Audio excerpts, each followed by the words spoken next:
وجعلهم في الخير قادة وأئمة يقتفى بآثارهم ويقتدى بفعالهم،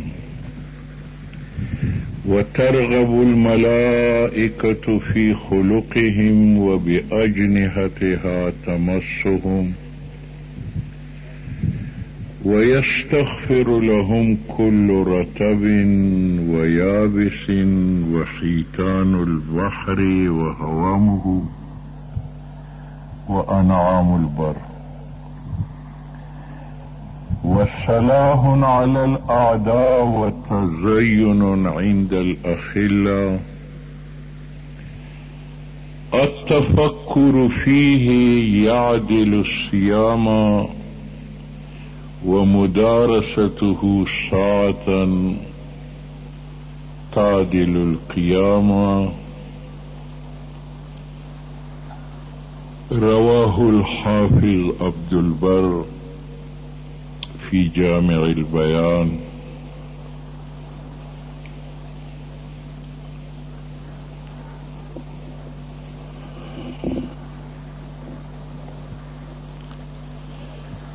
قابل احترام علماء کرام، طلبہ اعظام اور مکرم سامعین،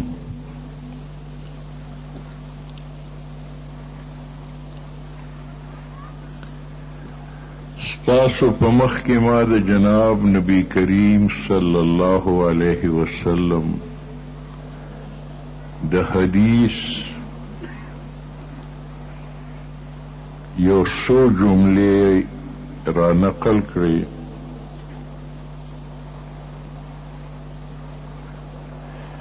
په دې جملو کې نبی علیہ الصلوۃ والسلام د علم عزت، طاقت او عند الله قبولیت بیان کړي. نبی علیہ السلام فرمائی چې د انسان لوی عزت دا دی چې د الله په نظر کې عزت مندي، د فرشتو په نظر کې عزت مندي، او د انسانانو په نظر کې هم عزت مند وي. او دا درې واړه عزت انسان ته الله د علم په وجه ورکوي. نبی علیہ السلام فرمایي چې د علم او د علم والا عزت د الله په نظر کې دا دی چې يرفع الله به اقوام فجعلهم في الخير قادة وأئمة يقتفى بآثارهم ويقتدى بفعالهم، چې الله تعالی د علم په وجه علما درجه اوچتوي. څومره اوچتوي؟ په جنت کې به صرف دوی د انبیاو نه یو درجه ښکتی، هم د دې وجې چې انبیا علیهم السلام سره علم دی او دوی سره علم نسته. باقی د ټول مخلوق نه به په جنت کې دیو چدي. د فرشتو په نظر کې د علم او د علماء عزت دا دی ترغب الملائکة فی خلقهم، چې فرشتې د دوی دا درس و تدریس ته چې ګوري نو افسوس کوي چې کاش دا عمل توفیق الله مونږ ته هم را کړی. تاسو اوو واړو اسمانونو کې وګرځئ، چته به د فرشتو مدرسو نه وینئ، چته به یو فرشته معلمه ونه وینئ، متعلم به ونه وینئ. درس و تدریس سلسله که دا صرف په علما او په طلبو کې ده. او بیا د دې علم د وجې نه چې په علماو د الله کوم رحمت نازلیږي، فرشتې د هغې نه محروم وي، نو هغوی په دې باندې وزرې خوري چې د دوی په برکت د خدای غ رحمت په فرشتو نازل شي. د په فرشتو کې عزت. په مخلوق کې عزت دا دی یستغفر لهم کل رطب و یابس، د خشکۍ او د ترې، د سمندر او د ساراګانو مخلوقات د دوی لپاره دعاګانې غواړي. مرغۍ په هوا کې، میږي په سرو کې، کبان میان په سمندر کې او درندگان په جنگلو کې د دوی لپاره دعا غواړي چې دوی دي نو دنیا باقی ده، نو موږ ته رزق میلاوي. دا درې عزت او عند الله، عند الملائکه او عند المخلوق، دا نبی علیہ السلام دا علم سره وابسته کړ.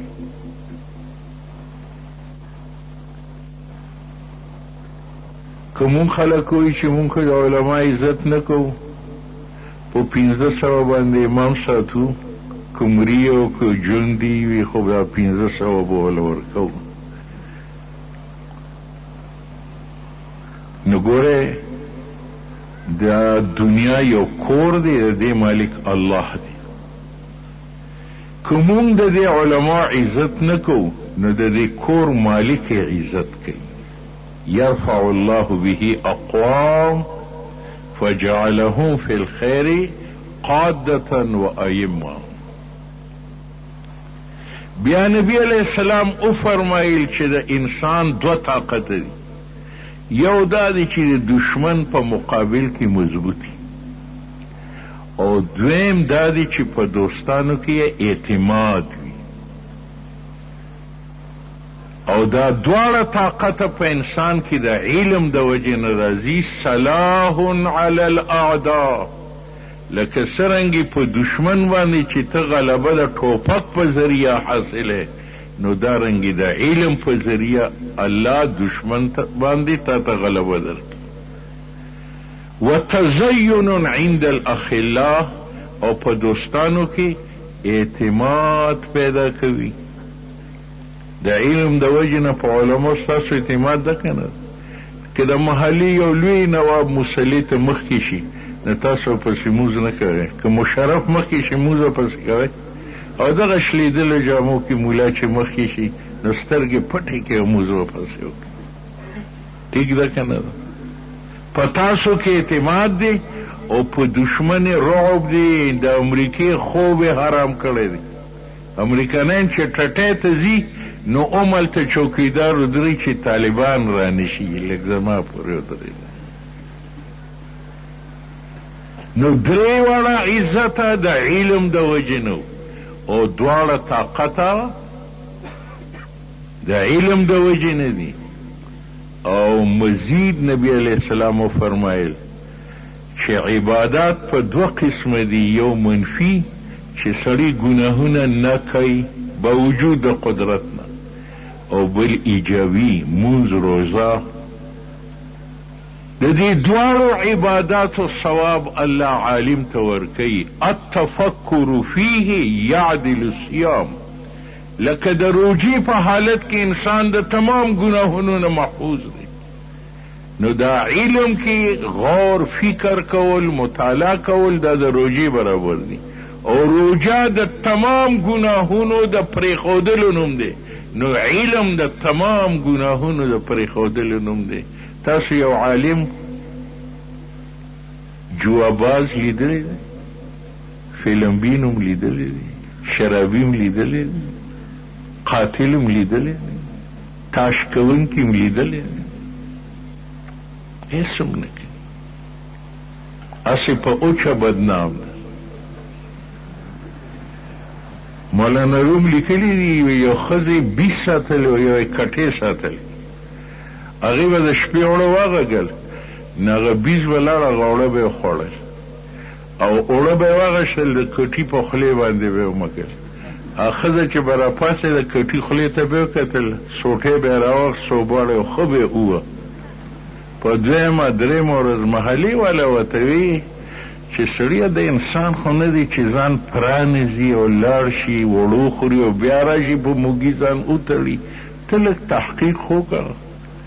هغه چې وکتل په بله شپه بیزو چې هغه اوړه یو خوړل او د کټي په خولې نو تاسو د مولا په خولې سره لاس راکاږئ او خره په خپله دا ټول الوګان چرګان بیزوګان خو حقه قصه ده. نو عبادت په دو قسمه دی، یو دا چې سړی تمام ګناهونه پرېږدي باوجود د قدرت او د ارادې نه، او دویم دا چې تمام فرایض په ځای باندې راوړي، مونځ، روژه، حج، زکات.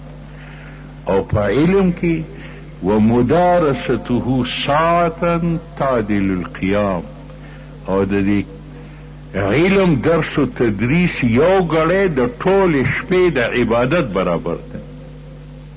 مطالعه کولی د روژې برابر دی چې په هغې کې د ګناهونو ترک دی پرېښودل دي، او درس و تدریس د شپې د تهجد او د عبادت برابر دی.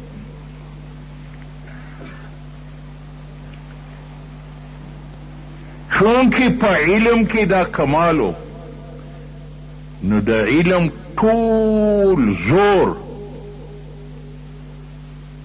په انسان باندې خرج کیږي چې هغه په صحیح معنو کې انسان جوړ کیږي.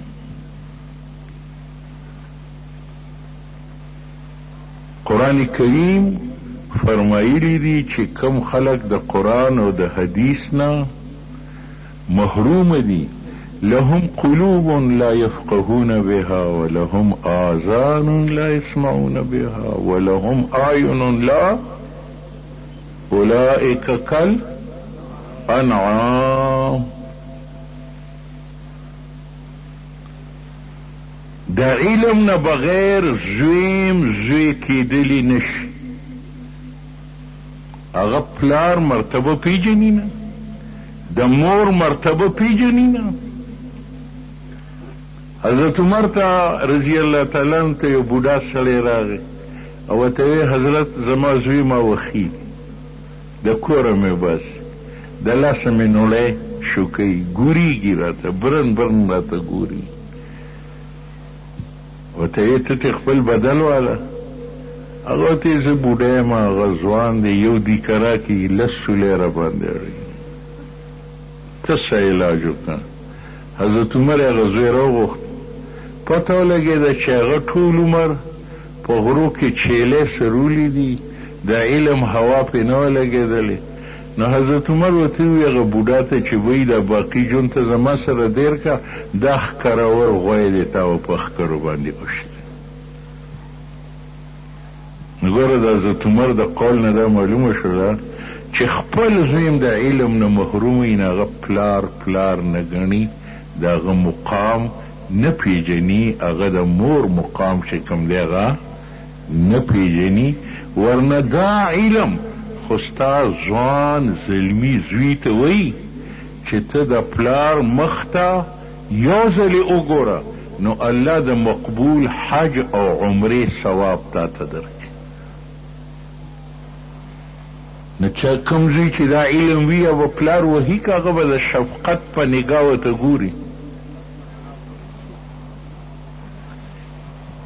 ذکر الله او فرمایل دا علم نه محروم اولئک کالانعام، لکه سخوندر خپل پلار نه پیژني، خپل مور نه پیژني، نو جاهل ځوانم د خپل پلار مقام نه پیژني. ورنه علم ستا زلمی زوی ته دا ویلی دي چې د پلار د دې سپینو ویښتو نه شرم وکړه، ځکه چې ستا د پلار قبر ته د سپین ویښته راوړي، نو که د ده ګناهونه د غرو برابر وي، خو زه د ته عذاب ځکه نه ورکوم چې د ده سپینو ویښتو نه ما ته حیا راځي، تم ترې حیا وکړه. نن چې څونه فساد دی دا د مدارسو، د علماو او د علم نه د لا تعلقې وجه ده، د لرېوالي وجه ده. د ایران بادشاه کسرا چې نومې پرویز دغه لوڼه وې زامن یې نه کېدل. د ډېر تمناونو نه وروسته ورته الله زوی ورکړ. د دې مالدارو خلکو اول نظر دی چې زه دا زوی زر زر لوی کړم چې زما جانشین شي، ښه جامه ورته واغوندم، د اوبو په ځای باندې وله پی ورکړم، د ډوډۍ په ځای باندې د سرو کوشتې ورکړم، او غټ ګاډي ورسره، موبایل یې ورسره، کر و فر کې وي، او زما جانشین جوړ شي. خو د جسم پرورۍ نه اغذې غوایي جوړېږي، انسان نه جوړېږي. په کار دو چې مونږ د هغه په اړه کې د خدای خوف، د خدای محبت، د قبر د عذاب یره، د آخرت فکر مونږ اچولی وي، نه به انسان شوی. کسرا د خپل زوی جسمانی پرورش شروع کشتې به ورکولې، پی او کوچ به ول ورکول، د هغه نه یو لوی سخوندر جوړ شو. هغه په خپله میره مور باندې عاشق شو. سخوندر و که نه؟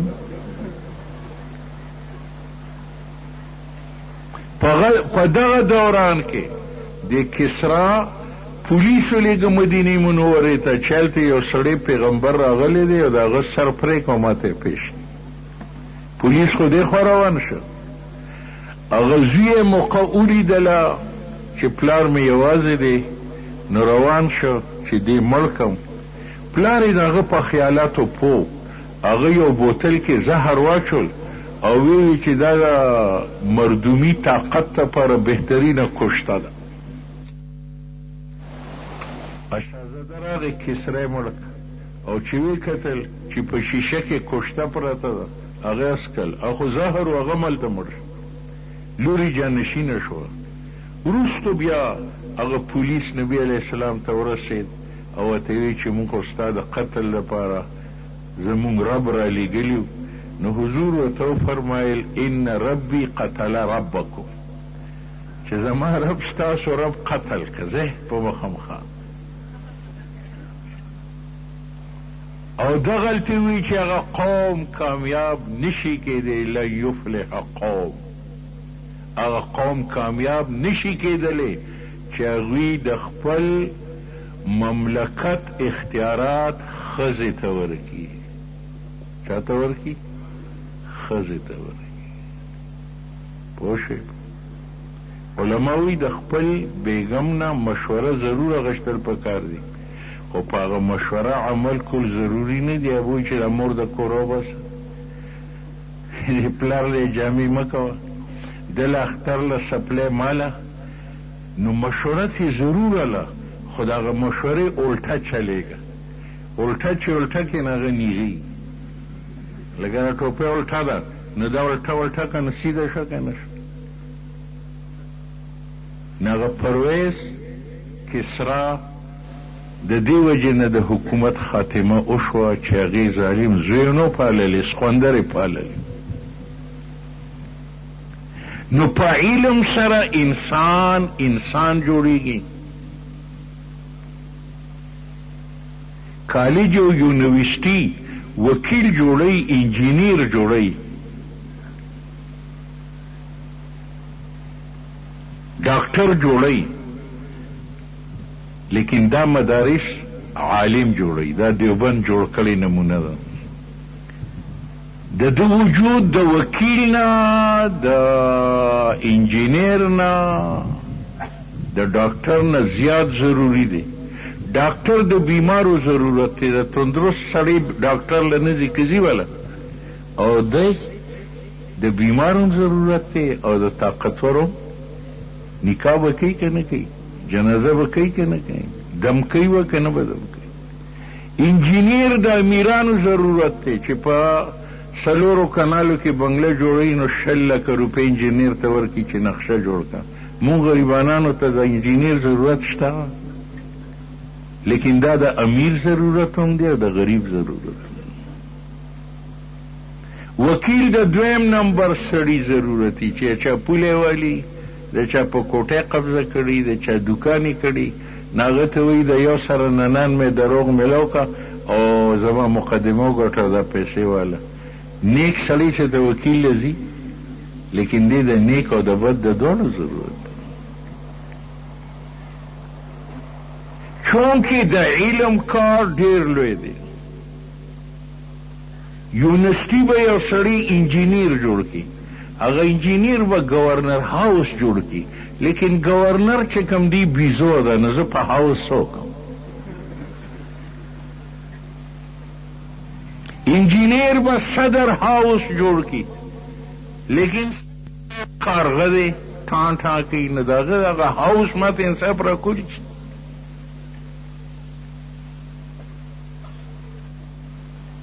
په کار خدا ده چې صدر هاوس یو جومپړی وه، یو جونګړه وه، خو په هغې کې انسان ناست وي،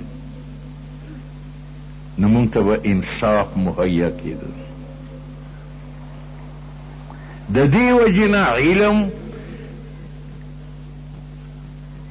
په ټولو کمالاتو کې بهترین کمال او عمل په ټول جمالاتو کې بهترین جمال دی.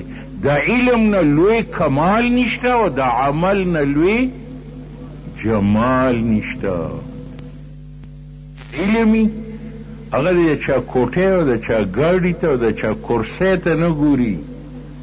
صوفیه کرام لیکي چې کم عالم د چا بنګلې ته ګوري، نو ما ته خطره ده چې د مرګ په وخت کې به الله د ده نه ایمان واخلي چې ما دونه لوی نعمت در کړی او د هغې نه باوجود تا یو بنګلې ته کتل، یو ګاډي ته د ټیمانو جوړ ته دې کتل. او کا چا کې چې عملي هغه بیا سرخي پوډرو ته محتاج نه. نو د ټولو نه لوی کمال علم دی او د ټولو نه لوی جمال عمل ده. لیکن دا یو ترتیب هم دی، مخکې علم دی، بیا عمل دی، او د هغې نه وروسته دعا ده. مونږ نه علم حاصلو، نه عمل کوو، د خدای نه دواګانې کوو. ګوره تا مخکې د زمیندارۍ علم حاصل کړي چې یو یوی، یو جغی، دوه غویانې او بیلچه ده، سسکوره ده، چاري ده، او بیا دې عمل وکړو، یوې دې وچلولو، تخم دې واچو، ګوډ دې وکړو، عمل دې مکړو. اوس دعا کوي الله ماته فصل راکړي. داسې ده که نه ده؟ داسې یو زمیندار به تا نه لیدلی چې هغه یوه جغ نه پېژني، عمل نه کوي، تخم نه اچوي، یا الله په هوا سره زما د ځمکې ته خو غنم راولې، یو 20 بوره ګوړه راولې. داسې زمیندار تاسو لیدلی؟ د عمل نه مخکې دعا، دا د بزدلو خلکو دعا ده، او د بزدل سړي دعا خدای نه قبلوي. یو سړی د واده علم لري، بیا د واده عمل کوي، ایجاب قبول کوي، بیا وروسته بې بسه دی یا الله ماته نیک صالح اولاد راکړي. او که یو خمقل داسې چې ما نه خو د ښځې نخرې نه برداشت کېږي، یا الله په مفته کې یو 20 بچي راته د اسمان نه راغورځوي، نه الله بوي چې راته زما سره مذاق کړي. داسې ده که نه؟ مونږ وایو استغفر الله، وایو دعاګانې کوي، دغه کوي، دعا کوي چې یا الله د امریکې د جس چې کوم دی د کارغه سره وجنګوي چې وغورځي، او یا الله د امریکې په دې ټینک کې خو چینجي وکړي. هغه وایي ما درته ویلي اعدوا لهم ما استطعتم، مړه توره خو اوچته که که نه، زه به بیا مدد وکړم. ځکه حضرت عمر به وي چې 5م کتاب توره ده، وانزلنا الحديد فيه بأس شدید. د جهاد نه بغیر دواګانې دا داسې دي لکه د واده نه بغیر اولاد غوښتل. دا د بزدل دعا ده، او د بزدل دعا خدای نه قبلوي، بلکې حدیث کې خطرناک الفاظ راغلي، المؤمن لا یکون جبان، چې مسلمان ډرپوک نشي کېدلی. نن په حج او په عمرو کې او په غټو اجتماعاتو کې دعاګانې غوښتې شي الله امریکا تباه کړي، تباه نه شوله. ولې؟ دا د بزدلانو دعا ده، د بزدل دعا خدای نه قبلوي. ځان نه مجاهدین جوړ کړي، د جهاد جذبه په ځان کې پیدا کړي، او موت قبل از وقت نه راځي. د طالبان مړه شو، چونکه علم د ټولو کمالاتو جړ دی نو د دې دپاره شرطونه هم ډېر مضبوط دي ښه لکه څرنګې د مانځه دپاره اودس شرط دی طهارت شرط دی که بغیر د اودس نه څوک مونځ وکړي نو کېږي که په جړی وکړي نو به شي نو دارنګې د علم دپاره تقوا شرط د دې وجې نه علما ډېر خوشحاله دي چې د علم دپاره تقوا علت او شرط دی بلکې علت دی علما پې پوهېږي قرآن کریم کې راځي چې ذلک الکتاب هدن للمتقین هدایت ته اراعت نه دی او اراعت ته رویت نه دی رویت که بصري شي نو دا د یو مفعول علم دی او که قلبي شي علمتو نو دو مفعول علم دی که علمتو شي نو درو مفعول علم دی نو هدن للمتقین علما للمتقین دا علم حکم په متقین لګولی دی هغه مشتق دی د تقوا نه او حکم چې په مشتقو لګي نو مبدا د اشتقاق علت وي معلومه شوه چې علت ته علم دپاره څه ده تقوا ده شکوت الى وکیع سوء حفظي فاوصاني الى ترك المعاصي فان العلم فضل من اله وفضل الله لا يؤتى لعاصي نو علما په دې خوشحاله دي چې الله خو د علم دپاره شرط تقوا لګولې ده او مونږ ته علم راکړی دی معلومه شوه چې مونږ د الله په نظر کې متقیان یو لکه ته په یو پیاله کې پی اچې دا د دې دلیل دی چې تا هغه پیاله پاکه ګڼې که هغه ناپاکه وه تا پکې پی نه اچول نو خدای چې په دې پیالو کې علم اچولی معلومه شوه چې دا رجسټر متقیان دي ته ورته شل ځله وایه ای شیخه لیکن د خدای په نیز باندې دا متقیان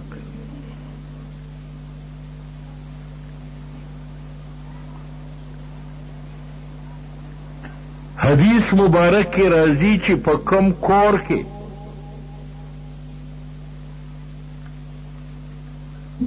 د جاندار تصویر وي یا فالتو شوقیه سپی وي یا داسې جنوب انسانی چې په هغه د مانځه وخت تیر شي او هغه غسل نه کړي هغې ته د رحمت فرشتې نه داخلیږي نو په کم زړه کې چې غلط خواهشاتي علم په هغه زړه کې نه کوزیږي په کومو زړونو کې چې کوز شوی دی معلومه شوه چې دا د خواهشاتو نه پاک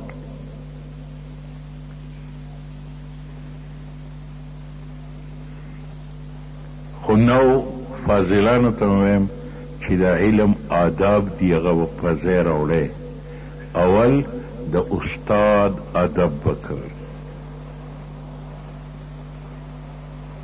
هارون الرشید خپل زوی د شیخ اسمعی سره کینو چې دته سبق او ادب او هنر ښایي یو ورځ هارون الرشید د زوی د لیدلو دپاره لاړ نو د هغه په لاس کې کوزه وه او استاذ ته یې اوبه اچولې او استاذ په خپل لاس باندې خپه مږله نو هارون الرشید استاذ ته وایي تا زما زوی ډېر بې ادبه د شیخ دا خیال و چې دې خفه شه چې دې تا ته کوزه ولی چي هغو ته یې ما ورته څه بې ادبي ښولې ده وی ګوره ته دا خپله خپه په خپل لاس مږې دا د ده ادب و چې په یو لاس یې کوزه اچوله او په بل لاس یې ستا خپه مږله نن یو خان به داسې وکړي چونکې ادب نشته نو الله تعالی علم چوت که د دې وجې نه د علم د آدابو نه دا ده د کتاب ادب د استاد ادب د مدرسې ادب دا به ضرور کوئ نو تاسو رجسټر جنتیان یې په حدیث کې راځي جنت ته به صرف درې قسمه خلق ځي یو عالم یو طالب علم او بل هغه عوام چې د دوی سره تعلق لري کن عالما او متعلما او خادما بس یا خو عالم شه که جنت ته ځي یا طالب علم شه که جنت ته ځي یا د دې د متعلقینو نشه او نن یو درجه دا هم ده که د متعلقینو نی نو بد رد دی ورته نه وایي که چاته عالم سپینه جامې وي یار ډالر د کم ځای نه راغلل د امریکې نه ډالر یې راغلي ګوره تاسو ته دا خبره کوم د نبي علیه السلام په زمانه کې د ټولو نه لوی مولا نبي علیه السلام څوک او د هغه سورلي د ټولې دنیا د سورلۍ نه اعلی و که نن زمانه کې نو لایک کروزر به د نبي علیه السلام د هغه توره د ټولو تورو نه اعلی وه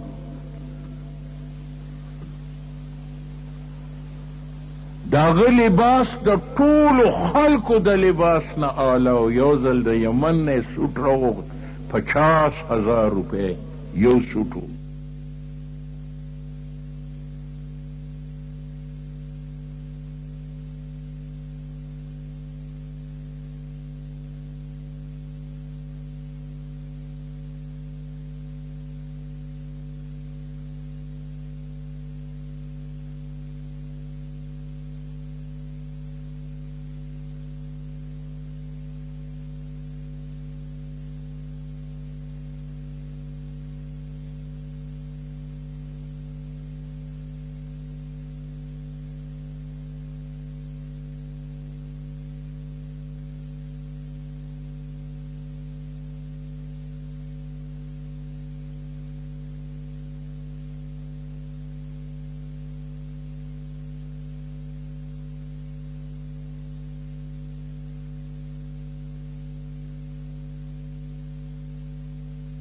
محبت داسې په مفته کې نه میلاوېده خدای خو وایي ان اکرمکم عند الله اتقاکم چې زما په نیز باندې ډېر باعزت هغه دی چې ډېر متقي وي او ډېر د خدای نه یریدونکي او د خدای نه یریدونکي څوک دي انما یخشى الله من عباده العلماء الله وی زما په بندیانو کې کمانه یریدونکي دي صرف اهل علم نو مونږ د علم د کتاب ادب کوو خو د دې لپاره هم شرط دی چې قدر زرگر شناست قدر جوهر جوهری د کتاب قدر به هغه مولا طالب پیژني چې په کتاب خو پوهېږي زموږ یو استاذ ته چې ویل پلانکي شاګرد ستا ادب نه کوي هغه یې ما نه زده کړی شي زما ادب دا خو چې یو سړی زده کي نه پوه شي چې زه خر وم او انسان شم زه مردود وم او مقبول شم نو هغه بیا د استاذ خپې ښکلوي هغوی دومره نه زده کړي څه دي چې د زما قدر وکړي یا زه ترې نه توقع نو تاسو ته هم دا وایم چې د کتاب د قدر او د مدرسې د قدر او د استاد د احترام شرط دا دی چې مونږ خپله پخته علم حاصل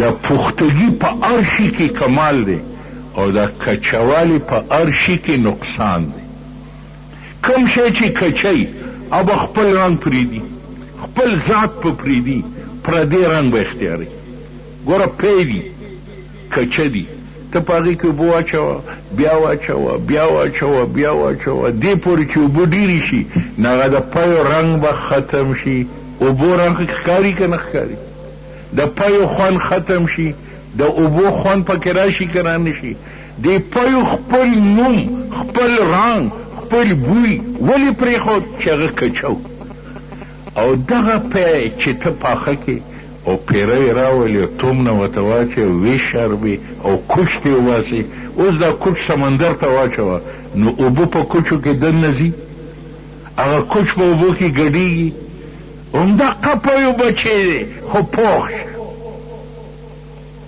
نه دا مونږ چې نن په قاف کې ځو او په نون کې ځو او په پیپل پاټۍ کې ځو دا سړی د ایمان کچوالی و ورنه الله ویلی دی صبغة الله ومن احسن من الله صبغه چې د ایمان او د علم رنګ دا د خدای د لاس رنګ دی دا چې چاته وخیږي هغه بیا نه بدلیږي د علم رنګ نه بدلیږي د بیت الله څونه طاقت دی. یو خان حج له لاړ شي هغه ته څوک خان نه وي، حاجي صاحب ورته وایي. یو زمیندار لاړ شي هغه ته زمیندار کاکا نه وي، حاجي صاحب ورته وایي. یو سیټ لاړ شي هغه ته څوک سیټ صاحب نه وي، حاجي صاحب ورته. لیکن زمونږ شیخ سل حج وکړو مولانا ورته وایي. حج رنګ هم په ده نه خیږي. صبغة الله ومن احسن من الله صبغه. دا کچه پند ځان نه لرې کړي.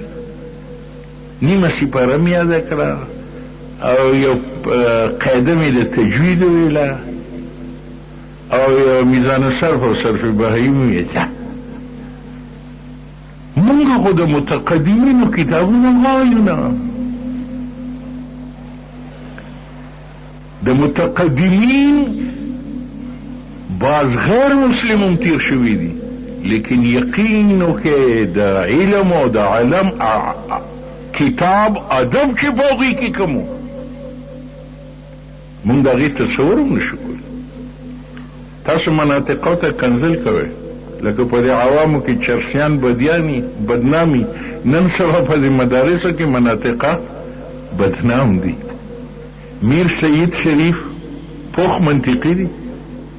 هغه د شرمتالي شوق پیدا شه چې دا زه وویم، خو ذهین سړی وي د هر کجا نه نه ویم، د مصنف نه به ویم. مصنف نه لاړ هغه ورته بچی زه اوس بوډا شوی یم او د ده مغلق مقامات دي زما نه حل کېږي او پلانکي ځای کې زما یو شاګرد دی هلته لاړ شه. میر سید هلته لاړ. هغه ورته ویل زه به ته شرمتالي ویم خو د یو سبق په یو اشرفی علم، د یو سبق به یو اشرفی علم. هغه ورته ویل ښه ده زه به مزدوري کومه چې اشرفی وګټم نو تاله به اشرفی درکړم، په کومه ورځ چې اشرفی درکړم سبق راکړه او چې په کومه ورځ نه درکوم نو مه وایه. څونه قدر. اوس په طالب ته څوک وایي چې هلکه 100 روپۍ میاشت به راکې په مدرسه کې داخله کوم ورنه نه او وایي زه مدرسې ډېرې لاړ مزدوري کوله اشرفی وګټله. استاذ ته یې مخکې کړه. استاد ولی یو سبق ورک، طالبانو سره تکرار کو. د هغه سبق کې تقریر وکړو چې استاد خو د دې عبارت دا توجیه کړې ده، خو زما په ذهن کې دا توجیه ټیک نه ده، دا توجیه ده چې دا زه کومه. هغه استاد اورېده، استاد ته خپله غلطي معلومه شوله. نو میر سید ته یې وی چې روزانه سبق وایه او اشرفی ته مه راکوه، زه به د هر سبق اشرفی در. د دې نه د ذهین طالب علم قدرداني میلاو شوه چې محتمین دی دا نه ګوري چې دا د خان زوی دی نو راشه دله ښه ډوډۍ ورکوه او په فرانټ سیټ باندې کېنوه. نه، ذهین طالب علم ته ګوره هغه د فقیر زوی ولي نه وي، د ګوډمار زوی ولي نه وي، دا د پیغمبر د میراث خزانه ده. اوس میر سید منطقي دی، تاسو به ورته کنځلې کوئ، لیکن د هغه آداب څونو. شیخ ابوعلي سینا د هغه د نظریاتو سره زمونږ اتفاق نشته، خو د علم ادب دا و چې په سارا کې ناستو کتاب یې کته، د بادشاه لور په اسفارت لا ورته یې وکتل، هغه هم ورته ودرېده. حسین جمیل نوجوانو د فوراً د ماښام وخو او خپله ګوته په ډیوه باندې وسوځوله. هغه شهزادګۍ لاړه او بادشاه ته یې وویل چې د ټولو مدرسو مولیان طالبان راغونډ کړه او یو سړی پکې ګوره چې ګوته یې سوځېدلي. یو ورځ یې راغونډ کړه هغه پکې نو په دویمه ورځ راغی لور پلار ته د خپل واقعات وویل. نو شیخ ابوعلي سینا وویل چې زما هم خواهشاتو خو ما د دې اور نه سبق حاصل کړي چې زه دا اور نشم برداشت کولی، د دوزخ اور به څنګه برداشت. بیا بادشاه ورته وویل زما خزانې ستا د تعلیم دپاره وقف دي. هغه ویل بابا ستا خزانو ته مې سلام دی، ما دپاره بس کتاب ځمکه او خپل ذهن دقه ما دپاره کافي. د دې وجې مدارس د حکومت پیسو ته هم نه ګوري، مردارې پیسې دا د متقدمینو اخلاقو. میر زاهد منطقیو دا د شاه ولی الله د والد شاه عبدالرحیم استادو. دی د افغانستان نه هندوستان ته لاړ، نو شاه عبدالرحیم صاحب 10 پیسې واغېستې، کبابي له لاړ، هغه له دونه ډوډۍ او کباب ورکړو. میرزاهد ورته ویې د دې 10 پیسو خو دونه ډوډۍ نه راځي، تا څنګه راوړه؟ هغه وی دا زما شنو موتی چې د افغانستان نه زما استاد راغلی، د استاد په نوم یې دا راکړه، هغه دا په ما حرام دي. دا د منطقي تقوا و، نن د صوفي دونه تقوا نشته. د دې وجې نه مونږ به د کتاب د مدرسې د استاد ادب کله کوو چې په ځان کې پختګي پیدا کړو. کچه پن چې کم دی هغه سړی غر کوي، په خپل نوم بدل که، خپل بوی بدل که، خپل طاقت بدل که، خپل رنګ بدل که، ځکه چې هغه کچو. او د دغه پیو یو بچی دقه عمره دی، لیکن هغه پوخ شوی دی، هغه په سمندر کې د اوبو هم جرأت نشته چې په هغه کې سرایت. یو کچه خاوره ده، چونکه هغه کچه ده نو کولال که هغې نه پیالې جوړوي نو جوړوي، او که پرک ته جوړوي او که پلیټ ته جوړوي او که چمچه ته جوړوي نه جوړېږي. او که دغه خاوره یو ځل کولال په بټۍ کې پیاله ته جوړه کړي او پخې کړي نو دغه پیالې نه بیا جګ جوړېږي، چمچه ته جوړېږي. دا زموږ نه چې چمچې جوړېږي دې وجې چې موږ کچه خاورې، که مونږ په هغه شو نو بیا مونږ چمچه هرګز نه جوړېږو، نه به د بېنظیر چمچه او نه به د نواز شریف چمچه. یار د عالم خو خپله یو لار ده، که خلک د سره ځي ځي دی، که نه دي ځي. خدا سلام.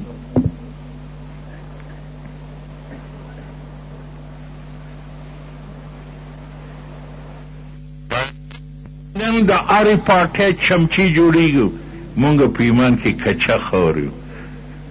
که مونږ یو ځل زمونږ نه د اسلام پیاله جوړه شوې نو پیاله چاته جګ جوړېږي او چاته چمچه جوړېږي، که جوړېږي.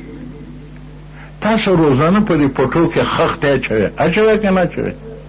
یو کچه خښتئ او بله پخه خښتئ. کچه خښته باندې اوبه واچوه، بیا واچوه، بیا واچوه، هغه خښته خپل رنګ پرېږدي، په اوبو کې اوبه شي. اوبه کېږي که نه کېږي؟ دا رنګ او نوم او جسم یې ولې پرېښود؟ ځکه چې کچه وه. او دغه خښته چې په بټۍ کې پخه شي اوس پې واچوه، نو دا خښته اوبه کېږي که د هغه اوبو نه خښته جوړوي؟ مونږ کچه خښت یو چې کومې اوبه را باندې واچوړېږي په هغې کې بهیږو. که مونږ پخه خښت یو، مونږ به مشرف به مسلمان کړی و، مونږ به شوکت عزیز به مسلمان کړی و، او رشید ټلي به مسلمان کړی و، بوش به هم چې کوم دی خپلو خپو ته کېنولی و. خو هغوی ته هم پته ده چې کچه خاوره د څه دی جوړی، کچه خښته د څونه اوبو پی چې دی یې قبلوي.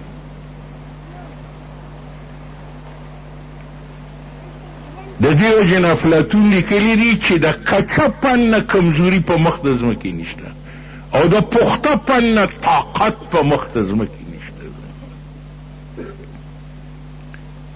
که مونږ ځان په ایمان ثابت قدم ساتل غواړو، د مدارسو سره، د علماء سره، د طلباو سره، د دینی مدارسو سره جوړ او تعلق ساتل غواړو، نو مخکې د مونږ ځان په ایمان کې مضبوط کو. او زمونږ د عقیدې قل اللهم مالک الملک تؤتي الملک من تشاء وتنزع وتعز من تشاء وتذل لا مانع لما اعطيت ولا معطي لما منعت. او یریږي ما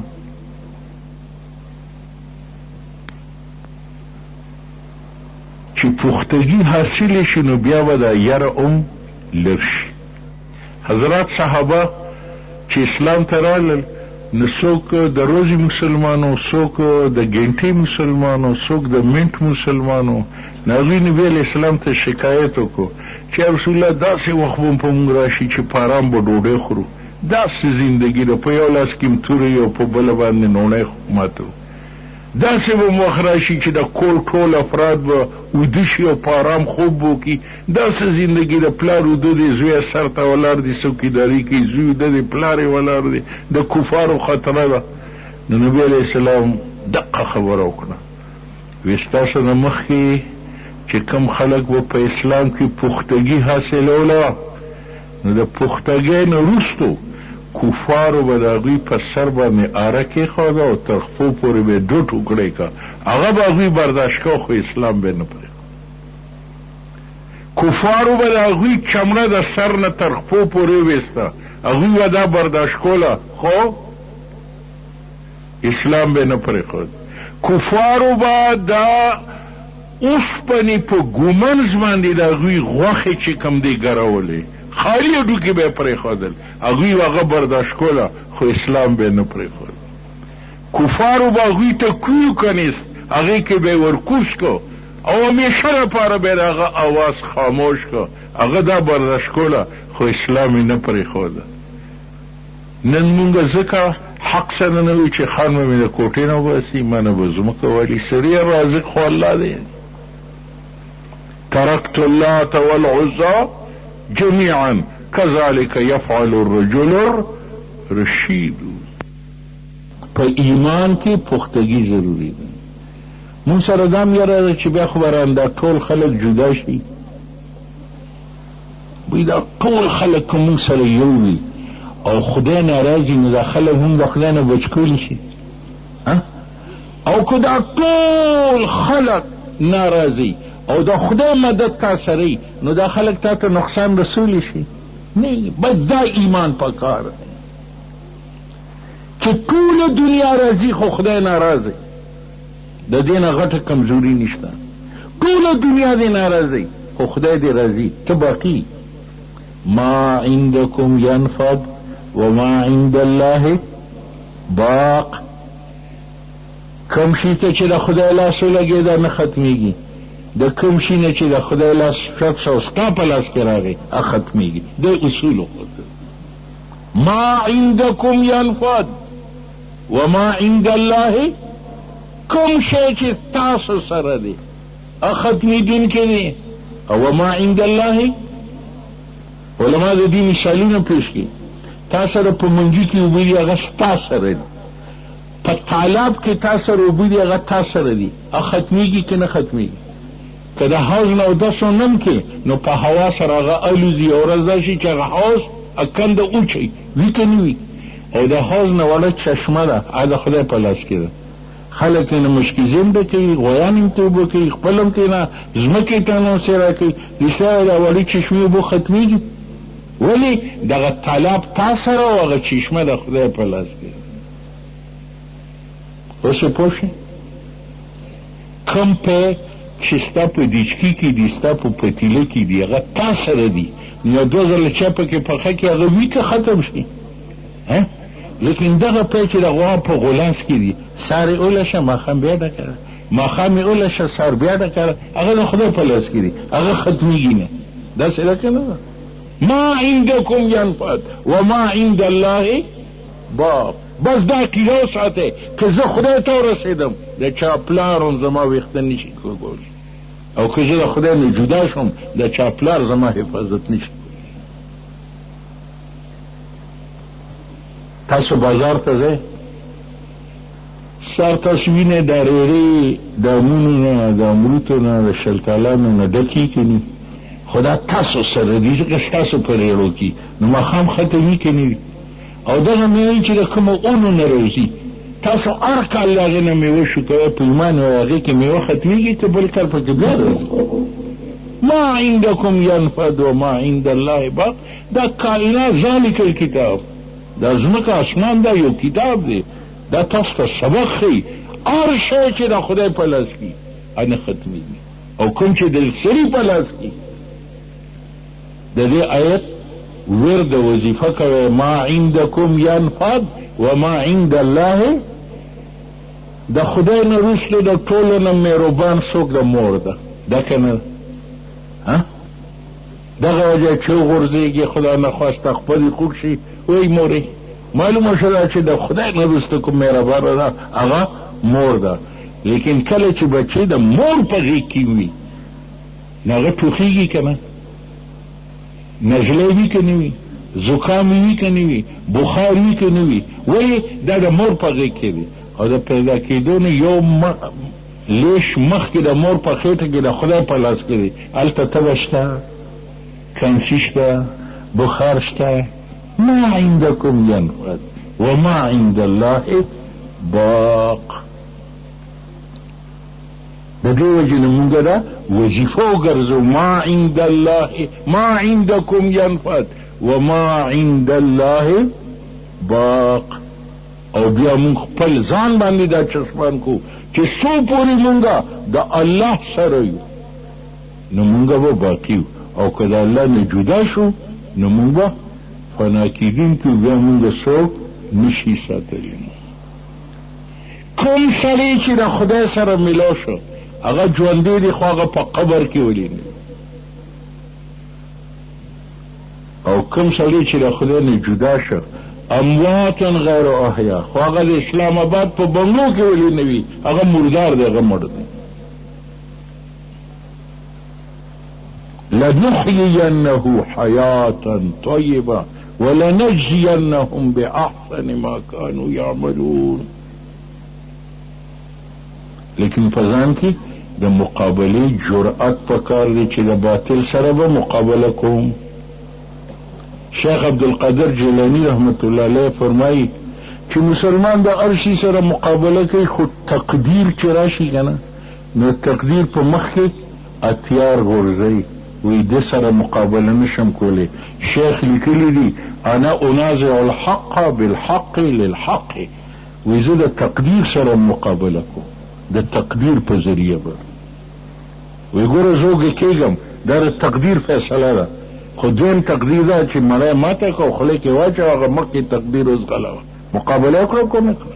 زه تږي کېږم، دا د تقدیر فیصله ده، لیکن هلته د تقدیر توره پرته ده چې اوبه واله اوس که او دا تنده اوس غلوه، تقدیر اوس غلو که نه غلو. زه بیمار یم، دا د تقدیر فیصله ده، لیکن دویم تقدیر را دی چې علاج وکړه او د دې بیمارۍ ازاله وکړه. نو بیماري چې تقدیر هغه لر کړه، کور کې خدا نه خواسته اور ولګي، دا تقدیر فیصله ده. لیکن تقدیر ما ته دا ویلي لږ تکلیف وکړه، یو چونګ اوبه راواله په دې واچوه، په دې تقدیر سره دا بل تقدیر اوس غلوه. نو هغه وایي انا انازع الحق بالحق للحق. مسلمان د دلیر نوم دی، او دا دلیری پیدا کیږي په علم سره، په عمل سره، صرف علم سره نه، صرف عمل سره نه. ابن عربی لیکلی دی من تفقه ولم يتصوف فقد تفسق. چا چې علم زده که خو عمل پې ونه که هغه فاسق دی. ومن تصوف ولم يتفقه فقد تزندق. او چا چې عمل کو نیک خو علم ورسره نو وی هغه زندیق دی، توبه نه قبلیږي. او که شرک ګڼي به توحید، کوي به بدعت ګڼي به سنت، کوي به چې کوم دي ګناه او ګڼي به نیکي. لکه ډېر خلک قوالی ثواب ګڼي، حالانکه زمونږ د فقه معتبر کتاب شرح فقه اکبر کې لیکلی دي چې کوم ځای کې د خدای نوم، د پیغمبر نوم، د اولیاء نوم سره ساز بجاویږي او سړی په ذوق شوق سروري نه هغه د اسلام نه خارجېږي. لیکن مون قوالی ګناه نه کوم. نو من تفقه ولم يتصوف فقد تفسق. چا چې علم وکړو عمل یې ونه کړو او فاسق دی. ومن تصوف ولم يتفقه فقد تزندق. چا چې عمل وکړو لیکن دغه عمل علم یې حاصل نه کړ، هغه د زنادقو په درجه. ومن تفقه وتصوف فقد تحقق. چا چې علم عمل وکړو هغه محقق دی. هغه د محقق معنا څه چې علمي او په علم باندې عملي. محقق هغې ته وایي چې حق سکون کوي.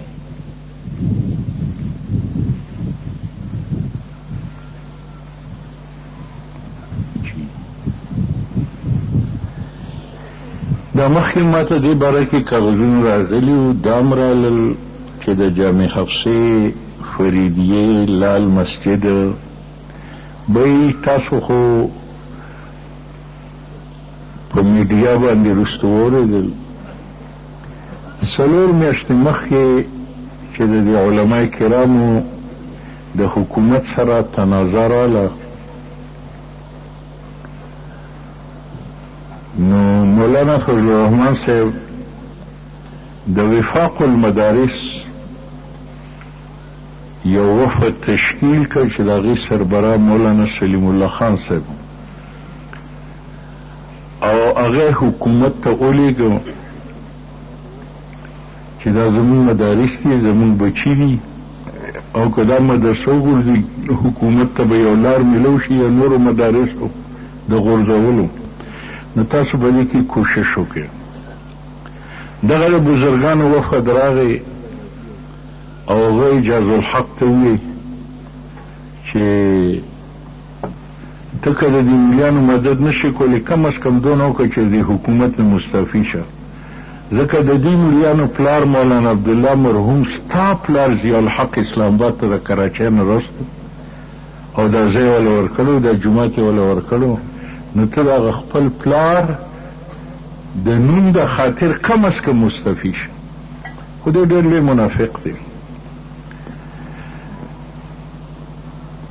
د ګول مول خبره وکړه او هغه علما مایوس شو بلکې په مولانا فضل الرحمن باندې غصه شو چې تا ته د دې پلیتو د ذهن معلوم نو تا مونږ ولې بیله لیږلو هغه ورته مولانا دا زما د کور د مدارسو مسله ده د بچو مسله ده څوک هم تاسو نه لیږم نو څوک ولیږم دغه وفد به انکار وکړو چې بس مونږ مزید خبرې جانبیانو سره نه کوو نو د هغې نه وروستو بیا مولانا د جمعیت علما اسلام دا کابر وفد تشکیل کو هغه ورولېږه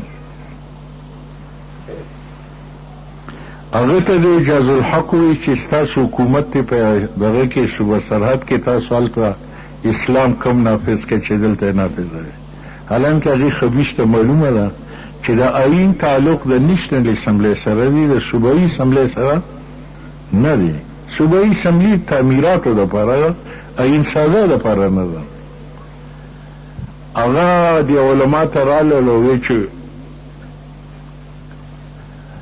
تاسو داسې وکړئ چې د حکومت بدنیته دی او اجاز الحق دوګلی پالیسي چې کوم دی کوي نو تاسو د دوی نه بالکل د براعت اعلان وکړئ او که د پنډۍ علما ته وایي که ملکي علما ته وایي ستاسو مدد له تیار دي دوی وایي چې موږ خون خرابه نه کوو که د بار نه علما راشي بیا به دوی حمله کوي تاسو خپل کوششونه جاري ساتئ د جمعیت الاسلام دا وفد هم لاړو او انکار یې کړو چې موږ دوباره نه راځو نو دریم وفد مولانا د مجلس عمل د علماو جوړ کړو او هغه دوی ته راولېږه هغه اجاز الحق په مذاق کې هغه وفد تشکیل کړ چونکې دا سیاسي خلک وو نو په کلم الفاظو کې دغه ونه کړو انکار ونه کړو خو هغه یې مایوس کړو د مجلس عمل علما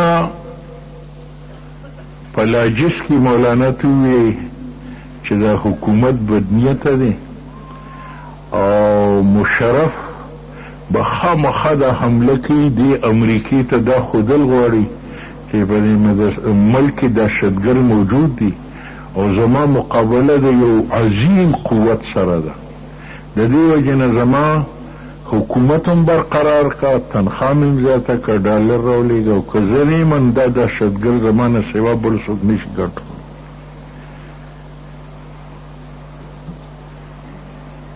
نو ته په عالمي سطحه باندې کوشش وکړه نو مولانا د دې درې مفد نه وروستو د کرنل قذافي سره رابطه وکړه چې ته مشرف ته ووایه چې زه د علماو ته سیاسي پناه ورکوم، دوی به پاکستان پرېږدي او ما له به راشي، زه به له سیاسي پناه ورکړم. په دې کې تقریبا 18 ورځې تېرې شولې او په 18مه ورځ بیا کرنل قذافي مولانا ته وویل چې ستاسو حکومت بدنیته دی، هغه زما سیاسي پناه نه منظوروي. دا پوره قصه ته ذکر کوم چې بعض عوام دا وایي چې علما په دې کې څه کردار ادا نه کوي. دوی خدا نه خواه ستا په رور ستا په زوی باندې سخت وخت راشي او زه په ته الزام ولګوم چې تا د ده لپاره کردار ادا نه کړه، نو دا زما کمعقلي ده، بېعلمي ده چې پلار د زوی دپاره او رور د رور دپاره کوشش ونه کړي، هغه د څه پلار او د څه زوی شي. چې دا درېیم دفعه سره د قذافي نه ناکام شو، نو بیا مولانا یو څلورمه لار اختیاره کړه، داسې علما راغونډ کړه چې هغه د حکومت په نظر کې هم مقبولو، د قوم په نظر کې هم مقبولو، غیر سیاسي علما چې هغې کې د کراچۍ حضراتو تقي عثماني چې په مخ کې ادوارو کې چیف جسټس پاتې شوی دی او هغه خپل معتمدله علما د ځان سره کړ او رالل.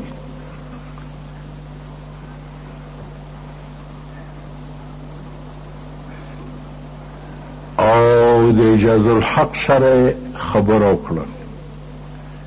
دی وخت کې د څه د رضامندۍ اظهار وکړ او بیا رالل جامع حفصه فریدیې ته. دی علماء ولیکل چې مونږه لال مسجد پریدو، خو په دې شرط سره چې دا به د مسلک دیوبند ته حواله کیږي، بل مکتب فکر ته به نه ورکوي. دا صحیح زموږ حق مو. جامع فریدیه او حفصه دواړه پریدو، خو په دې شرط سره چې دا به د وفاق المدارس په تحویل کې وي، د دې نه به سکول کالج یونیورسټي نه جوړېږي. دا علما پیږي چې دا مدارس عقل خی او دا سکول کالج چې کوم دی دا معیشت خی، هغه عقل نه خی. عقل زده کیږي په قرآن او په سنت سره. الجبرا، جیومټري، حساب، ریاضي، په دې څیزونو سره چې کوم دی معیشت زده کیږي، لیکن په دې سره عقل نه زده کیږي.